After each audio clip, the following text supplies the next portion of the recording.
नमस्कार, मी ऋतुजा शिंदे. जनवार्ता बातमीपत्रात आपले सर्वांचे स्वागत. पाहुयात पुण्यातील काही विशेष घडामोडी.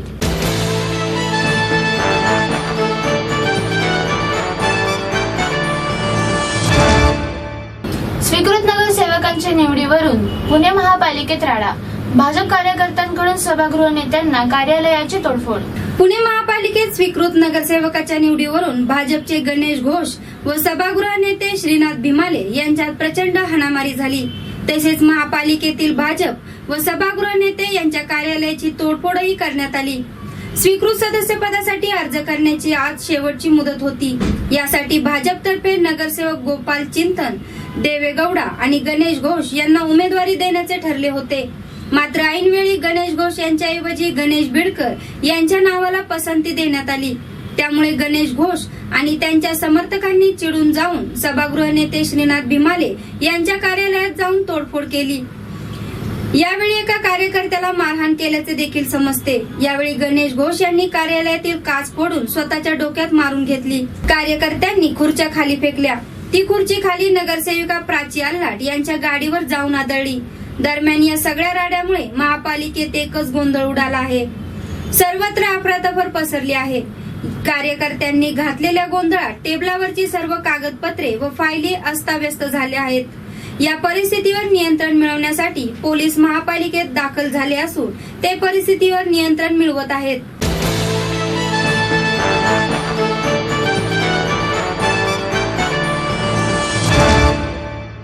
पुण्यातील बाणेरमध्ये रस्ता ओलांडणाऱ्या 5 जणांना भरधाव कारने उडवले. त्यामध्ये एकाचा मृत्यू झाला आहे. बेफाम वेगाने मोटार चालवीत थेट दुभाजकावर चढवीत एका महिलेने 5 जणांना उडवले. यामध्ये एका 3 वर्षाच्या बालिकेचा दुर्दैवी मृत्यू झाला आहे, तर 4 वर्षाच्या बालकासह 4 जण जखमी झाले आहेत. बाणेर रस्त्यावरील गावठाण प्रवेशद्वाराजवळ दुपारी 2:30 वाजता हा भीषण अपघात झाला. सुजाता श्रॉफ असे या मोटार चालक महिलेचे नाव असून अपघातानंतर ती तेथून पळून गेली. मात्र सायंकाळी शहरातील एका खासगी हॉस्पिटलमध्ये ती दाखल झाली आहे. ईशा अजय कुमार विश्वकर्मा वय 3 असे या अपघात मृत्युमुखी पडलेल्या बालिकेचे नाव आहे. साजिद साहिल शेख वय 4 हा गंभीर जखमी झाला आहे. पूजा अजय कुमार विश्वकर्मा वय 24, सय्यद साजिद अली वय 25, निशा साजिद शेख हे जखमी झाले आहेत. या तिघांवर औंध येथील रुग्णालयात उपचार सुरू आहेत. ही मोटार चालक महिला अपघातानंतर पळून गेली. पोलिसांनी दिलेल्या माहितीनुसार ईशा आणि साजिद ही मुले आपल्या आईसमवेत डीमार्ट मधून खरेदी करून घरी परत जात होते. हा रस्ता संपूर्ण सिमेंट कॉन्क्रीटचा असून यावरून वाहने वेगाने जात असतात. दुपारची वेळ असल्याने वाहनांची गर्दी तशी कमी होती. हे 5 जण रस्ता ओलांडण्यासाठी काही वेळ वाट पाहत थांबले होते. वाहने येत नसल्याने पाहून अर्धा रस्ता ओलांडून ते चौकाजवळील दुभाजकावर उभे होते. रस्ता ओलांडण्यासाठी गाड्या जाण्याची वाट पाहत होते. त्याच वेळी पुण्याहून बालेवाडीच्या दिशेने जाणाऱ्या एक भरधाव मोटारीच्या महिला चालकाचा ताबा सुटला व तिने सरळ त्यांच्या अंगावरच गाडी घातली. ते सर्वजण या मोटारीखाली चिरडले गेले. त्यांना चिरडत पुढे कमानीच्या खांबाला धडकून मोटार थांबली. या सर्व 5ही जणांना मोटारीने सुमारे 15 ते 20 फूट फरफटत नेले. यावेळी आजूबाजूला असलेले नागरिक मदतीला धावले. सर्वांना रुग्णवाहिकेतून दवाखान्यात हलवले. ईशाच्या उपचारापूर्वीच मृत्यू झाला. साजिद शेख अत्यवस्थ असून त्यांची प्रकृती चिंताजनक असल्याने पोलिसांनी सांगितले.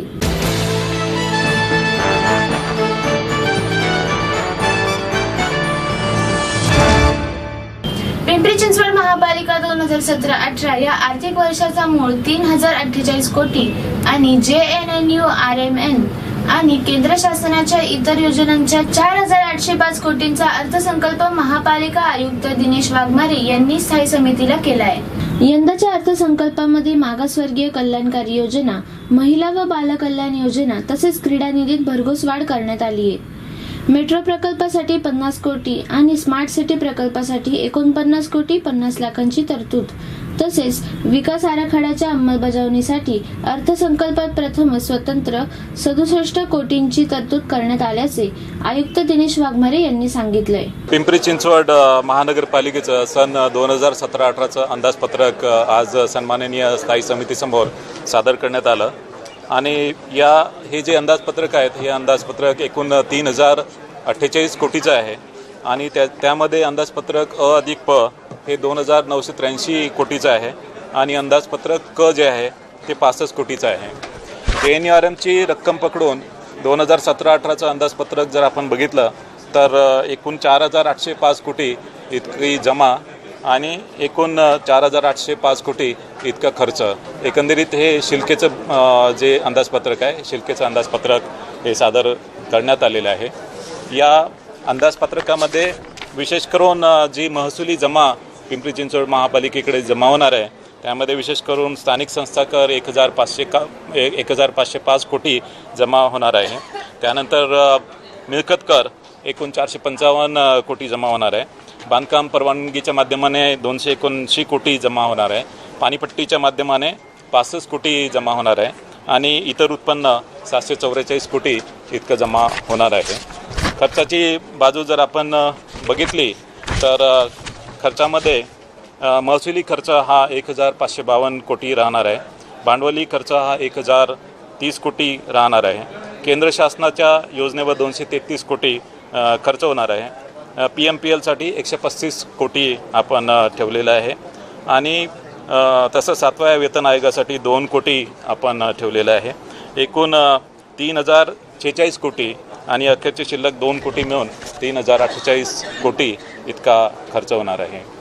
यावेळेस मिळकत करामध्ये आणि तसेच पाणीपट्टीमध्ये यावेळेस कोणतीही प्रकारची वाढ करण्यात आलेली नाही आहे.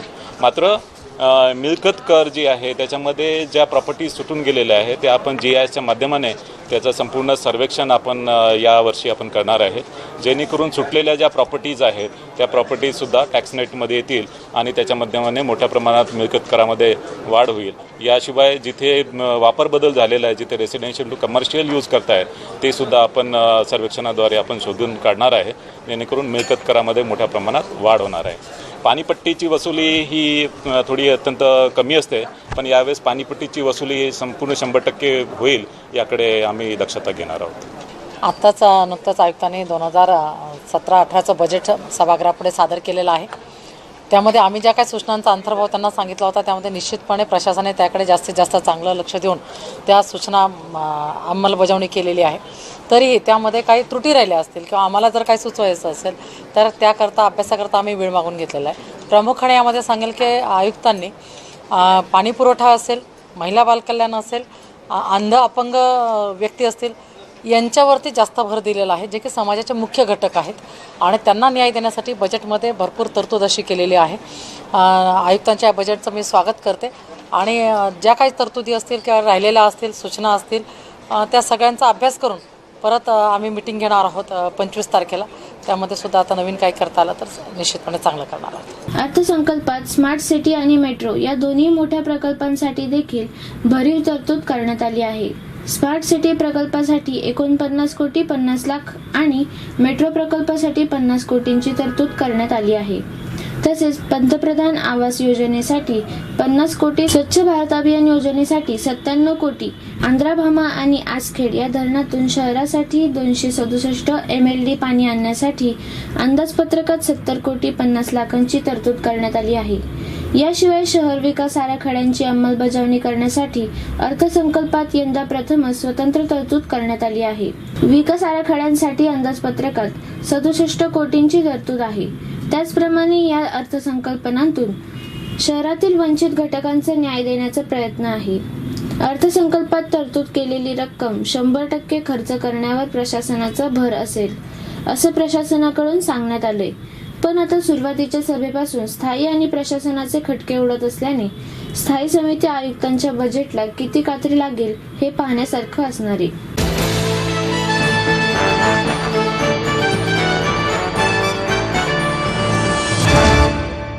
नवजात शिशु अतिदक्षता विभागाचे वैद्यकीय शिक्षण मंत्री गिरीश महाजन यांच्या हस्ते लोकार्पण. ससून हॉस्पिटलमध्ये सार्वजनिक खासगी भागीदारातून उभारलेला नवजात अर्भक विकास प्रकल्पाच्या धर्तीवर राज्यातील इतर सरकारी मेडिकल कॉलेजांमध्ये असे प्रकल्प राबवण्याची सूचना सर्व अधिष्ठातांना देण्यात येतील, असे राज्याचे वैद्यकीय शिक्षण मंत्री गिरीश महाजन यांनी सांगितले.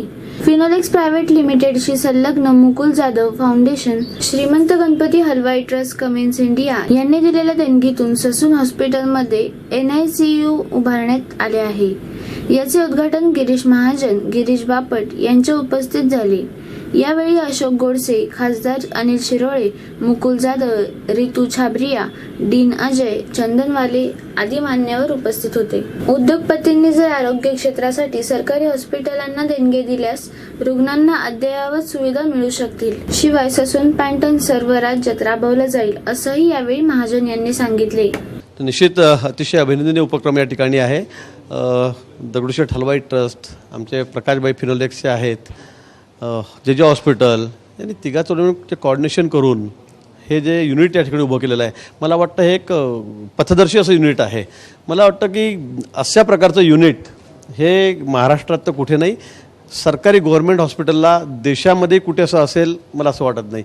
जगातली अतिशय चांगली मशिनरी जी आता सध्या रिसेंटली उपयोगामध्ये आहे, ॲडव्हान्स टेक्नॉलॉजी असलेली मशिनरी या ठिकाणी ठेवण्यात आलेली आहे आणि याचा उपयोग अनेक गरजू लोकांना, विशेष करून गरीब लोकांना, आज आपण बाहेर जर गेलात तर एका मुलाला या ठिकाणी जर ठेवायचं असेल तर त्याला 15,000 ते 20,000 रुपये एका दिवसाचा खर्च आहे आणि या ठिकाणी विनाखर्ची कुठलंही शुल्क न घेता या ठिकाणी त्या मुलाला ठेवलं जाणार आहे। मला वाटतं अतिशय आज आनंदाची गोष्ट आहे ही की अशा प्रकारे CSRमधून ह्या ठिकाणी एवढं मोठं युनिट उभं केलेलं आहे। खूप मोठी मदत तिन्ही चारी ट्रस्ट ज्या आहेत, संस्था आहेत, यांनी या ठिकाणी केलेली आहे। खरं मनापासून त्यांचे खूप खूप आभार मी या ठिकाणी मानतो। निश्चित मी सांगितलं की हा उपक्रम हा पथदर्शी आहे।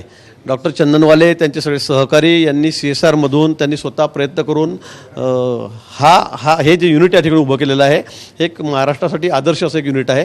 मला वाटतं याचं अनुकरण सर्वांनीच केलं पाहिजे। देणारे लोक भरपूर आहेत, पण तो आपण त्यांच्यापर्यंत गेलं पाहिजे, पोचलं पाहिजे आणि चांगलं काम असेल तर मदत करणाऱ्यांची कुठेही कमी नाही आणि आजचं हे युनिट बघून अनेक लोक या पुढच्याही काळामध्ये मला वाटतं मदत करण्यासाठी पुढे येतील। Thank you sir. आजच्या कार्यक्रमाला मान्य महापौरही आहेत, सर्व ही ट्रस्टची विश्वस्त मंडळी आहेत। पुण्यामध्ये किंबहुना महाराष्ट्रामध्ये हा पहिला प्रकल्प असा होतोय की ज्याच्यामध्ये अगदी लहान मुलांना, नवजात अर्भक ज्यांना आपण म्हणतो, आपल्याकडे बालमृत्यूचं प्रमाण खूप आहे। ते शहरी भागात पण आहे आणि आदिवासी भागात पण आहे, काही कुपोषणाच्या निमित्ताने आहे। बाळ जेव्हा जन्माला येतं तेव्हा जन्मताच काही उणीवा राहतात, वेळीच जर त्यांना औषधोपचार आणि चांगल्या प्रकारची मदत झाली तर त्यांचा प्राण वाचू शकतो आणि आज ही काळाची गरज आहे। ह्याच्याकरता ह्या तिन्ही ट्रस्टनी 2, 4, 5 कोटी रुपयापर्यंत प्रत्येकाने खर्च केला आहे। मला महाराष्ट्र शासनाचंही या निमित्ताने कौतुक करावं असं वाटतं की असे प्रकल्प जेव्हा पब्लिक ट्रस्ट, NGOज, वेगवेगळ्या कंपन्या CSRमधनं पुढे येतात तेव्हा सरकार देखील आपला हिस्सा त्याच्यात उचलतं। अशा याच्या अभिनव योजनेतनं, कल्पनेतनं जे युनिट निर्माण झालं त्याच्यातनं रोज 15-20 बालकांचं जीवनदान होणार आहे, जीव वाचणार आहे। म्हणजे वर्षभरामध्ये काही हजार छोट्या बालकांना याचा फायदा होणार आहे। आरोग्य सेवा ही कमीत कमी खर्चामध्ये लोकांना उपलब्ध करून देणं हे जसं सरकार म्हणून आमचं कर्तव्य आहे, तसंच एक सामाजिक जबाबदारी म्हणून विविध संस्थांची ही जबाबदारी आहे आणि त्याचा आदर्श आजच्या ह्या कार्यक्रमातनं आपल्याला दिसतो। पुण्यामध्ये जे घडतं ते महाराष्ट्रात घडतं। ठीक आहे, आज पुण्यात 50-60 बेडचं आपण मोठं सेंटर तयार केलं, एखाद्या वेळेला काही जिल्ह्यात ग्रामीण भागात 10-12 मुलांकरताच होईल, पण हा आदर्श आता महाराष्ट्र घेणार आहे आणि आरोग्य सेवेच्या क्षेत्रामध्ये एक नवीन क्रांतिकारक पाऊल ह्या निमित्ताने सुरू झालं असं म्हटलं तर वावगं होणार नाही। आणि म्हणून मी दगडूशेठ गणपती ट्रस्टला धन्यवाद देतो। फिनोलेक्स इंडस्ट्रीज, मुकुल माधव फाउंडेशनचंही विविध क्षेत्रात खूप चांगलं काम चालू असतं, मी त्याचा साक्षीदार आहे। मी त्यांच्या अनेक उपक्रमांना जात असतो. त्याचप्रमाणे अनेक बाकी NGOज आहेत. मी सगळ्यांची नावं घेत नाही, पण त्यांनाही मनापासून धन्यवाद देतो. आणि ह्या युनिटमध्ये इथल्या येऊन अनेक बालकांना जो मृत्यू येणार होता तो टळून त्यांना त्यांचं जीवन भविष्य काळात चांगलं जगता येईल. त्यामुळे समाजसेवेसाठी उचललेलं हे एक आदर्श पाऊल आहे असं म्हटलं तर वावगं होणार नाही. मी पुन्हा एकदा या साऱ्या प्रकल्पात असणाऱ्यांना मनापासून धन्यवाद देतो. ससूनला आणि त्यांच्या सर्व इथल्याही टीमने खूप कष्ट करून प्रयत्नपूर्वक हे युनिट सुरू केलं आणि ह्याचा लाभ गरीब मुलांना विशेषतः जास्त होणार आहे.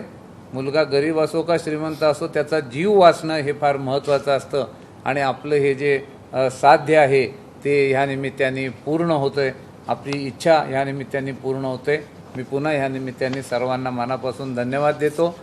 ह्या राज्याचे आमचे मंत्री, ह्या खात्याचं फार उत्साहानं काम करणारे गिरीश महाजन याही कार्यक्रमात सहभागी झाले. त्यांचे अनेकविध नवीन उपक्रम आहेत जे सामान्य माणसाला उपयोगी पडणार आहेत. म्हणजे ह्याच्या आधी आपण रक्तदान तर करत होतो, नेत्रदान करत होतो, आता अवयवदानाकडेही आपण वाटचाल करतो आहोत. जसं कॉमन माणसाला चांगली ट्रीटमेंट द्यावी म्हणून वेगवेगळ्या हॉस्पिटलच्या माध्यमातून काम करतो आहे, तसं ह्या लहान मुलांकरताही हा एक आगळा वेगळा उपक्रम सुरू झाला. पुन्हा एकदा या सगळ्या अभिनंदनाला शुभेच्छा मनापासून आणि सक्रिय सहकार्य. जय हिंद, जय महाराष्ट्र.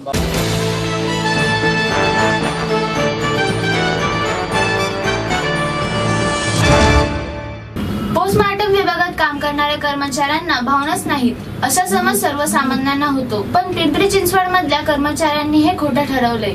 पाहूयात या बाबतीत एक विशेष रिपोर्ट. पिंपरी चिंचवडच्या यशवंतराव चव्हाण स्मृती रुग्णालयाचे हे डेड हाऊस.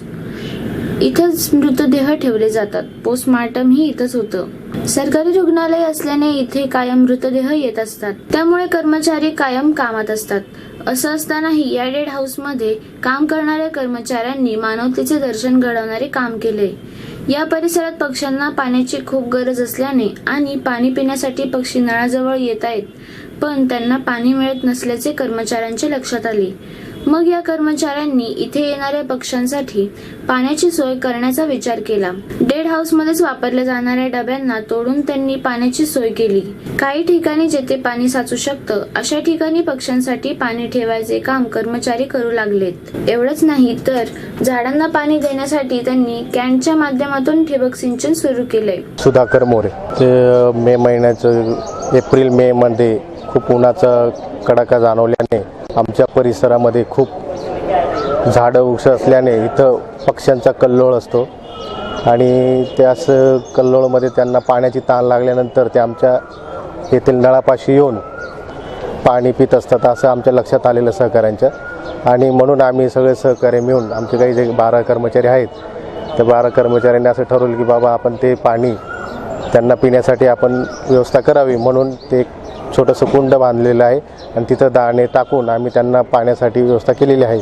आणि तसेच या परिसरामध्ये झाडं असल्याने त्या तापमान वाढल्यामुळे त्यांना बी आपण पाणी घालावं असं ठरवल्यानंतर आमचे सहकारी आलताप बिबटेकारी, नागेश वाघमारे, मॉन्टी यांनी ठरवलं की आपण जे काही फिनेलचे कॅन असतील ते फेकून न देता आपण त्यांचा उपयोग ड्रीपसारखा करून त्या झाडांना आपण ड्रीप द्यावं असं ठरवलं आणि सगळ्यांनी मिळून ते ड्रीपची व्यवस्था त्यांना झाडांना केलेली आहे आणि ते गारवा राहावा म्हणून अशा पद्धतीने ते ड्रीप आम्ही सोडलेलं आहे.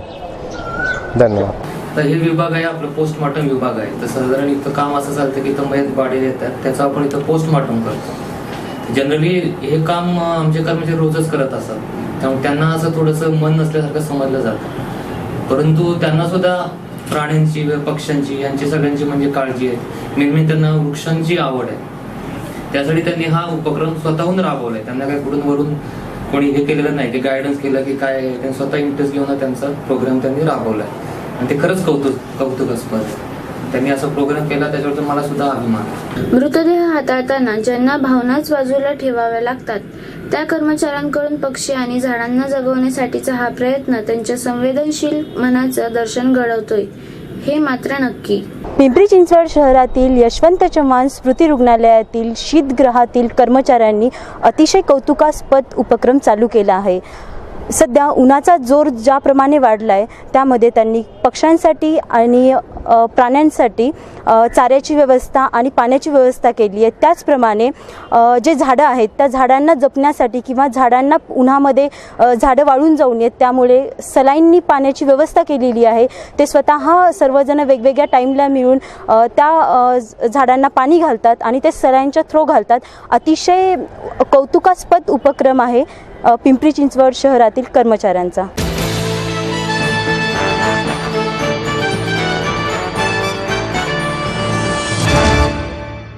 पिंपरी चिंचवडमध्ये निगडीच्या अमृतमठ शाळेमध्ये प्रवेश प्रक्रियेत पारदर्शकता नसल्याचा आरोप करत पालकांनी मोठी गर्दी केली.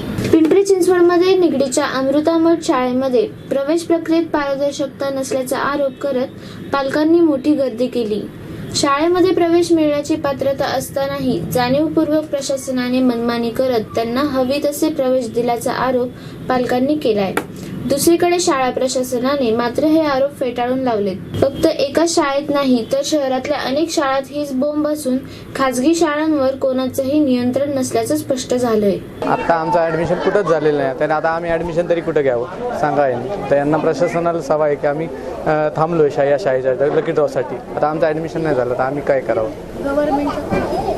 काहीच रोल नाही. प्रत्येक शाळांमध्ये हाच प्रॉब्लेम. मी चिंचवडवरून आले, आम्ही लकी ड्रॉमध्ये इथे आलो. आता लकी ड्रॉ यांनी कॅन्सल केलाय म्हणून सांगितलं. मग आता आम्ही प्रत्येक किलोमीटरवर तुम्ही अंतर टाकता, त्या किलोमीटरमधले निदान 10 तरी तुम्ही चिल्ड्रन्स घ्या ना. ते पण नाही, त्यातलेही काही नसतात. प्रत्येक शाळेचा हाच प्रॉब्लेम आहे. प्रत्येक शाळेचा आता अँड्रूज झालं, आमच्या इथले गीतामाता झालं, ही झाली. किलोमीटर द्या पण प्रत्येक शाळेमध्ये तुम्ही टाका ना. परत तुमचं फीस स्ट्रक्चर वेगळं. प्रत्येकाला 35 प्रत्येक शाळेत 3,000 रुपये महिना, 1,500 रुपये महिना. आमच्यासारख्या सर्वसामान्य लोकांनी कुठून भरायचं एवढं? आम्ही शाळा चांगली आहे, नावलौकिकपणामुळे इथं टाकतो पण त्यातला आम्हाला काहीच फायदा मिळत नाही. पुढे काय द्यायचं शाळेने सांगावे. प्रत्येकाची 160 जाने के बाद 180 सीटें है, उसका 150 भी ड्रॉ किया, उसमें 8 सीट बाकी था वो, और 14 जो मैनेजमेंट का था 30 में वो भी देकर हमने 22 का सिबलिंग को दिया क्योंकि वो 104 था सिबलिंग का. क्योंकि हमको एक ड्यूटी है. इतना रिक्वेस्ट किया तो वो बच्चे इधर बहुत पढ़ते, इधर का 2 बच्चे हैं, दूसरा बच्चे को किधर तो डालेंगे कैसे? नहीं तो एक बच्चे है तो दूसरे का तो थोड़ा दिन का तो सेटिस्फाइड हो जाने दो. इसे हमने 14 सीट और 8 सीट उनको दिया. अभी मैनेजमेंट पार्ट 8 या 12 कुछ तो 11 कुछ तो सीट है, वो आप लोग एप्लीकेशन दे सकते हैं. मिलेगा तो मिलेगा, कैसे समझी करते वो हिसाब से. और हमने किधर फॉर्म दिया, ऑनलाइन था, सब ऑनलाइन था. अगले ऐसे है तो हम अगले पूरा ऑनलाइन करेंगे. फिर तो किसी का भी कुछ भी ये नहीं, फिर सिबलिंग का भी ये नहीं आता. और पब्लिक को भी किसको मिलेगा वो मिलेगा. उधर कौन क्लियर करता है इतना? सब जगह है ना 70%, लेकिन हमने ऐसे नहीं किया.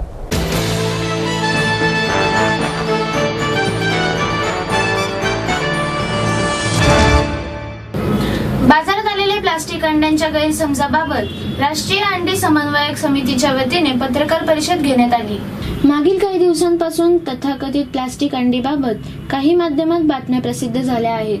खास करून महाराष्ट्र, केरळ आणि पश्चिम बंगाल या राज्यात सोशल मीडियात यासंबंधी विपर्यस्त अशास्त्रीय आशयाच्या पोस्ट फिरत आहेत. यामुळे ग्राहकांमध्ये अकारण गैरसमज निर्माण होऊन त्याचा विपरीत परिणाम होण्याची भीती आहे. या पार्श्वभूमीवर नेमकी वस्तुस्थिती समोर आली पाहिजे, त्याने ग्राहकांचा संभ्रम दूर होईल.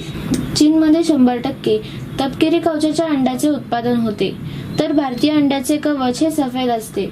चीनमध्ये तस्करी करून भारतात अंडी आयात करणे हे आर्थिकदृष्ट्या परवडणारे नाही. शिवाय नैसर्गिक अंड्यांच्या तुलनेत कृत्रिम अंडी तयार करणे हे अतिशय खर्चिक ठरू शकते. भारताच्या अंड्यांचे विपुल उपलब्धता असून सध्या शेतकरी उत्पादन खर्चाच्या आसपास किमतीला अंडी विकत असतात. प्लास्टिक अंडी निर्माण करण्याचा प्रश्नच उद्भवत नाही. यंदा उन्हाळ्याच्या सुरुवातीला उच्चांकी तापमान वाढ होती. आपल्याकडे रोजच्या गरजेसाठी खपणारी अंडी शीतगृहात न ठेवता ती थेट बाजारात आणली जातात. वाहतूक प्रक्रियेत रेफ्रिजरेटर्स, कंटेनर्स वापरली जात नाहीत. अशा परिस्थितीत अंड्यातील पिवळा भाग थोडा कडक होतो. त्याचे कारण उष्मेमुळे बाष्पीभवन होऊन अंड्याच्या आतील आर्द्रतेचे प्रमाण कमी होते. परिणामी अंडी उकडली जातात तेव्हा पिवळा भाग काहीसा कडक आणि रबरासारखा होतो. कमी आर्द्रतेमुळे अंड्याचा पांढरा भाग देखील शिजल्यानंतर काहीसा रबरासारखा होऊ शकतो. मात्र तापमान सामान्य असते तेव्हा मात्र असे प्रकार घडत नाहीत. या प्रक्रियेत अंड्याच्या पोषण मूल्यात त्यामुळे काही बदल होत नाही. पूर्वीसारखं त्यातील पोषकता सुरक्षित असते. ज्या वेळेला अंड्यांना कमी मागणी असते तेव्हा शीतगृहात 10 सेल्सिअस तापमानाला साठवली जातात. सापेक्ष आर्द्रता 75 ते 80% राखली जाते. साधारणपणे ऑगस्ट ते सप्टेंबर या काळात कमी मागणीमुळे अंडी शीतगृहात साठवली जातात. पुढे थंडी वाढल्यानंतर ती बाजारात येतात. अंड्यातील आर्द्रता कमी झाल्यानंतर त्यातील पोषण मूल्यात कसलीही बदल होत नाही. कोणीही व्यक्ती प्रयोगशाळेत जाऊन अंड्यातील प्रथिने आणि अन्य पोषक घटकांची चाचणी करू शकते. दुसरे महत्त्वाचे, उन्हाळ्यात अंडी खाऊ नये हा देखील गैरसमज आहे. या उलट वाढत्या उष्मामुळे माणसाच्या ऊर्जेची पातळी खालावते. अशा प्रकारे शरीराची झीज टाळण्यासाठी अंड्याची गरज असते. त्यामुळे नियमितपणे अंडी खाल्ली पाहिजेत. जगातील सर्वात सुरक्षित आणि पोषण मूल्ययुक्त अंडी भारतात उत्पादित होतात. अमेरिकेसह सर्व विकसित देशात GMO मका आणि सिया मिल हे पोल्ट्री खाद्यात वापरले जातात. भारतातील मका आणि सोया मिल हे नॉन GMO प्रकारात आहेत. जगभरात भारतीय अंडी ही नॉन GMO खाद्य वापरून उत्पादित प्रकारात मोडतात. त्या आधारावर निर्यातीसाठीही विशेष मागणी असते.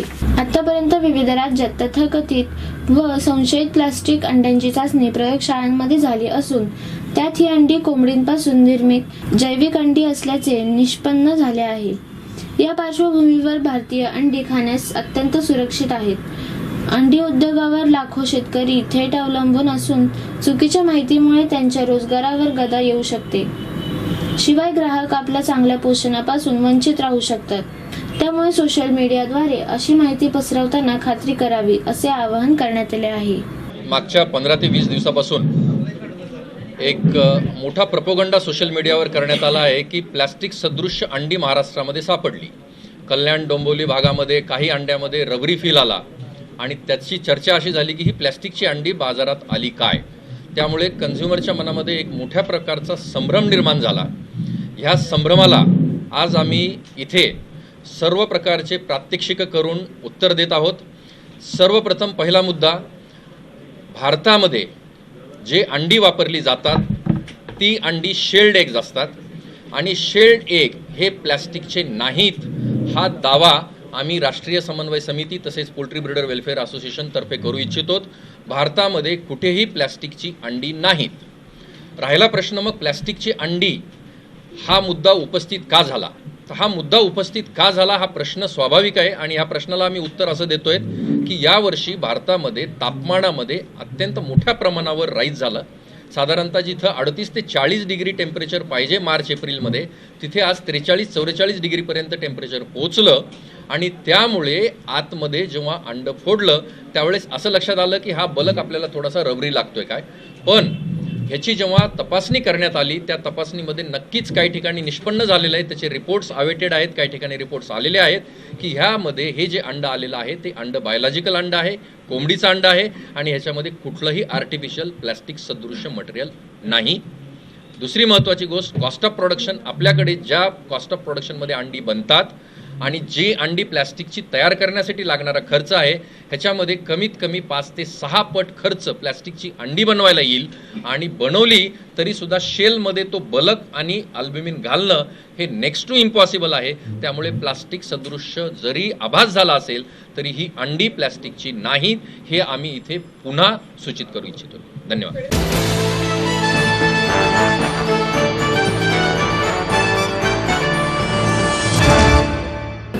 पूर्णा येथे दलित बांधवांवर झालेल्या हल्ल्याच्या निषेधार्थ आंदोलन करण्यात आले. पूर्णा जिल्हा परभणी या ठिकाणी डॉक्टर बाबासाहेब आंबेडकर जयंती दिनी मिरवणुकीत कार्यकर्त्यांवर अमानुषपणे हल्ला करण्यात आला. त्या हल्ल्यातील आरोपींना अद्यापही पकडण्यात आले नाही. त्यांना लवकरात लवकर पकडावे आणि त्यांच्यावर कडक कारवाई करावी अशी मागणी आंबेडकरी चळवळीत पक्ष संघटनेतील पदाधिकारी व कार्यकर्त्यांनी कौन्सिल हॉल जिल्हाधिकारी कार्यालय येथे निषेध आंदोलन केले. या आंदोलनात रमेश बागवे, वैशाली चांदणे, उमेश चव्हाण आदी कार्यकर्ते सहभागी होते. यावेळी सर्व मागण्यांचे निवेदन शासनाला देण्यात आले आणि सेना भाजपच्या विरोधात घोषणाबाजी करण्यात आली. गावातील आरोपींना अटक, पुणे गावातील आरोपींना अटक, अरे शासन पे अल्लाह बोल, अल्लाह बोल मेरा भाई, अल्लाह बोल मेरा भाई, अल्लाह बोल। परभणी पूर्णा या गावी आमच्या बौद्ध बांधवांना जो अमानुष छळ करण्यात आला, मारहाण करण्यात आली, ह्याचा निषेध म्हणून आम्ही सर्व पुरोगामी विचाराचे कार्यकर्ते या ठिकाणी RPI असेल, आमचे निरफराके साहेब असतील, राष्ट्रवादीचे आमचे रवींद्र माळोदकर, मी सुद्धा काँग्रेसचा, आम्ही सर्व या ठिकाणी गटाताचं राजकारण बाजूला सोडून या ठिकाणी मनुवादी विचाराला विरोध करण्यासाठी आम्ही एकत्र आलेलो आहोत। या भाजप सरकारमध्ये, या भाजप सरकारच्या राज्यामध्ये दलितावरती, शेतकऱ्यावरती, कामगारावरती अत्यंत मोठ्या प्रमाणात आता अत्याचार होत चाललेले आहेत। विशेष करून दलित भरला जातं आणि म्हणून ह्या सरकारला, ह्या झोपलेल्या सरकारला, या आंधळे सरकारला, या भयला सरकारला जागा करण्यासाठी आता सर्व पुरोगामी विचाराचे एकत्र येऊन त्याला मोठ्या प्रमाणात आम्ही जन आंदोलन उभा करून त्यांना धडा शिकवण्यासाठी या ठिकाणी आम्ही आता हे प्रथम पाऊल उचललेलं आहे आणि म्हणून त्यांचा निषेध करण्यासाठी या ठिकाणी आम्ही कलेक्टरला निवेदन दिलेलं आहे। ज्यांनी मारहाण केली त्यांना त्वरित अटक झाली पाहिजे, त्यांना कडक शासन झालं पाहिजे आणि आमच्या बौद्ध बांधवांना त्या ठिकाणी संरक्षण मिळालं पाहिजे अशी आमची मागणी आहे। परभणी जिल्ह्यातील पूर्णा गाव या ठिकाणी 14 एप्रिलला आंबेडकर जयंतीच्या मिरवणुकीमध्ये जातीवादी लोकांनी जी दगडफेक केली आणि बाबासाहेबांचं तैलचित्र जाळण्यात आलं, ट्रॅक्टरची मोडतोड झाली आणि 200 लोकांवरती हल्ला झालेला आहे हा, आणि हे पूर्व नियोजित होतं, हे सरकारला माहीत होतं। तिथले जे खासदार आहेत, आमदार आहेत, पुढारी आहेत, ह्या सर्व लोकांना हा पूर्वनियोजित कट माहीत असताना देखील आणि पोलिसांना माहीत असताना देखील पोलिसांनी चोख बंदोबस्त त्या ठिकाणी ठेवला नाही। त्या ठिकाणी बौद्धांना टार्गेट केलं जातं आहे। बौद्ध समाजातील जे सुशिक्षित लोक आहेत, काही वकील मंडळी आहेत, त्यांना देखील त्या ठिकाणी त्यांच्यावरचे 302 सारखे गुन्हे त्या ठिकाणी दाखल होत आहेत।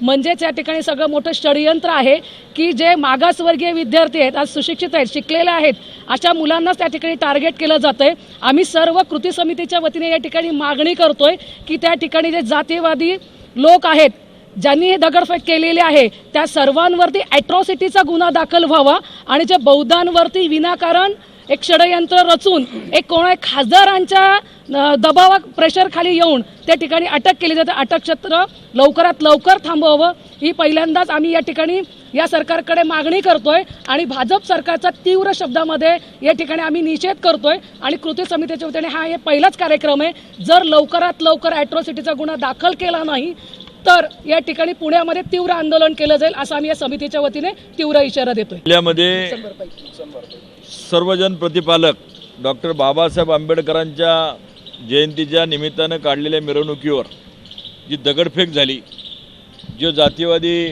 त्यांनी जे प्रदर्शन केलं, त्याचा मी राष्ट्रवादी काँग्रेस पार्टीच्या वतीने तीव्र शब्दात निषेध करतो आणि अशी मागणी करतो की हे जे कोणी जातीवादी मंडळी आहेत, खरं पाहिलं तर सरकारच जातीयवादी आहे, मुख्यमंत्री जातीयवादी आहे, पंतप्रधान जातीयवादी आहे, ते बोलता येते आणि करता येते। म्हणजे तुम्ही काय खायचं, कुणाची मिरवणूक काढायची, या सगळ्यावर त्यांनी निर्बंध आणलेले आहेत। या सगळ्या गोष्टीचा मी निषेध करतो।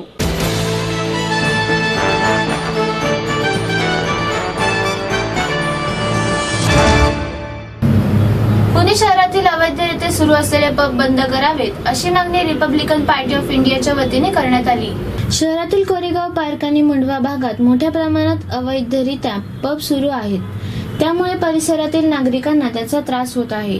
शिवाय येथे येणाऱ्या गर्भ श्रीमंतांच्या वाहनांमुळे वाहतुकीला मोठ्या प्रमाणावर कोंडी होते, तसेच डीजेच्या तालावर अनेक जण मद्यपान करून धांगडधिंगा घालतात। यामध्ये 18 वर्षाखालील अनेक मुला-मुलींचा समावेश असतो। त्यातून तरुणाई वाम मार्गाला जात आहे, त्यामुळे बेकायदेशीरपणे चालू असलेले पब आणि डान्सवर बंदी करावी अशी मागणी रिपब्लिकन पार्टी ऑफ इंडियाच्या उद्योग सेलचे प्रदेशाध्यक्ष अमित मेश्राम यांनी पत्रकार परिषदेत दिली। यावेळी पश्चिम महाराष्ट्र अध्यक्ष ॲडव्होकेट मुकेश शहारे, पुणे शहर कार्याध्यक्ष सागर जाधव, ब्लू पॅन्थर सामाजिक विकास प्रतिष्ठानचे अध्यक्ष मंगलदास निकाळजे आदी उपस्थित होते। अमित मेश्राम म्हणाले, कोरेगाव पार्क मुंडवा या उच्चभ्रू भागात मोठ्या प्रमाणावर बेकायदा पब चालू आहेत।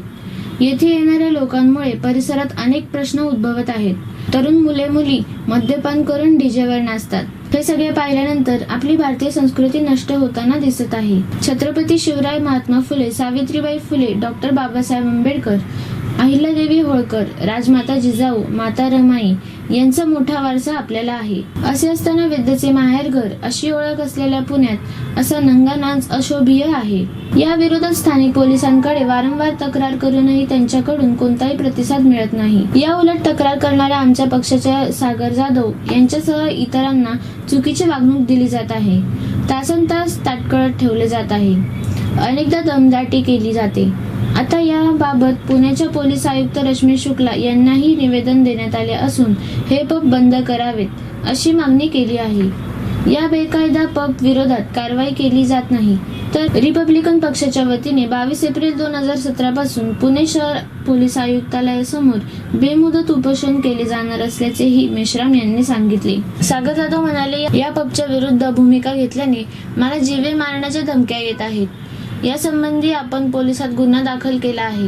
1-2 वेळा या पबच्या लोकांनी घरी येऊन आईलाही धमकी दिली आहे. परिसरात साधारण 12 बेकायदे पब आहेत. त्यांच्याबाबत माहिती अधिकारातही माहिती घेतली आहे. स्थानिक पोलीस निरीक्षक यांच्याकडे जवळपास 10 वेळा तक्रार केली आहे. मात्र त्यांच्याकडून कोणतीही कारवाई केली गेली नाही. उलट मलाच दमदाटी करण्यात आली. मी Sagar Sukhdev Jadhav, Republican Party of India Athawale गट उद्योग सेल पुणे शहर कार्याध्यक्ष. मला हे सांगायचं आहे, अवैधरित्या पुणे शहरामध्ये पब चालू आहेत. मुंडवा परिसरामध्ये एकूण 13 पब आहेत माझ्या माहितीनुसार. या त्यापेक्षा जास्ती असतील. 13 पब हे अवैधरित्या चालू आहेत. ते पोलिसांच्या सहकार्यानं चालू आहेत. ते तुरंत तत्काळमध्ये बंद करावेत अशी माझी अपेक्षा आहे. तसे जर नाही झाले तर दिनांक 22 रोजी आमरण उपोषणास मी पुणे पोलीस आयुक्त कार्यालयासमोर बसणार आहे. मी गेले 2-3 वर्षापूर्वी आजारी असल्यामुळे ॲक्सिडेंट झाल्यामुळे मला ब्रेन इंजुरी झाली. त्यामुळे मी आजारी होतो. आत्ता कुठेतरी बाहेर येत असल्यामुळे मला माझ्या निदर्शनात आलं. मी एक दिवशी ABC रोडवरून जात असताना मला त्या असंख्य गर्दीच्या त्रासामुळे श्वास घेण्यात त्रास झाल्यामुळे मी सदर प्रकरणाचा चौकशी केली असता तिथे पब चालू आहेत आणि त्या पबमध्ये श्रीमंत लोकांच्या गाड्या ये जा येण्यामुळे रोडला ट्रॅफिक होत आहे. हे निदर्शन आल्यामुळे मी त्याच्या पाठीमागे लागलो की हे बेकायदेशीर आहे, हे बंद व्हावं. ABC रोडवरून मला हे सगळे पब आहेत हे श्रीमंत लोकांचे आहेत, मालकीचे आहेत. श्रीमंत लोकांच्या मालकीचे आहेत आणि मग संबंधित पोलीस खात्याच्या सहकार्याशिवाय हे पब चालू शकत नाहीत. मला असं वाटतं की पोलीस खात्याचा त्याला सर्वस्वी पाठिंबा आहे. नाही आंदोलन करणार आहे. आता आमचा जो जाधव आहे 1 ते 1.5 दरम्यान चालला होता. ट्रॅफिक जाम होतं. त्यांनी कंट्रोलला कॉल कळवला. हक्केच्या अंतरावर कमिशनर ऑफिस असून वरिष्ठांचं काय दुर्लक्ष आहे तिथं. पोलीस परवानाही नाही आहे त्या पबला. अनधिकृत पब चालू आहेत तर ते बंद करण्यासाठी आम्ही सागर CPलाही जाऊन भेटला. तर काही पब मालकांनी गुंड वगैरे त्याच्या घरी काय पाठवलीत.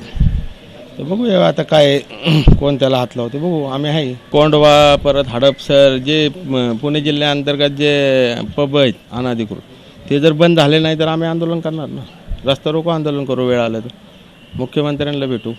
ते बंद झालेच पाहिजे ना. आता गणपती असो, जयंती असो, शिवजयंती असो, डॉक्टर बाबासाहेब आंबेडकरांची जयंती असो, तर काय असले तर साऊंड सिस्टम उचलून नेतात, खटले दाखल करतात. मग ह्या पबवाल्यांवर खटले दाखल का होत नाही? म्हणजे काहीतरी वेगळं यांना काहीतरी मिळत असेल त्याच्यामुळे होत नाही. अचानक मॅडम आता वर्ष झालं मला. मी उद्योग सेल महाराष्ट्र प्रदेश अध्यक्ष काम करतो. हे निदर्शनात कार्यकर्त्याच्या आलं ते केलं. आम्ही ॲक्शन घेतली. आम्ही आमच्यावर राजकीय दबाव कुठला आला आमच्या पक्षाचा तरी आम्ही राजीनामा देऊ. पण हे पब बंदच पाडू. CP ऑफिस 5 मिनिटाच्या अंतरावर आहे. कोरेगाव पार्क ते CP ऑफिस. 100 वरिष्ठ अधिकारी जातात तिथून. त्यांना ते दिसत नाही. रात्री 3-3 वाजेपर्यंत सगळा बाहेर इथून स्टुडंट शिकायला येतात. आईवडील त्यांना पैसे पाठवतात. ते सगळे उधळपट्टी दारू पेलेले असतात. असे म्हणजे चुकीचं आहे ना. ह्याच्यावर ॲक्शन झाली पाहिजे.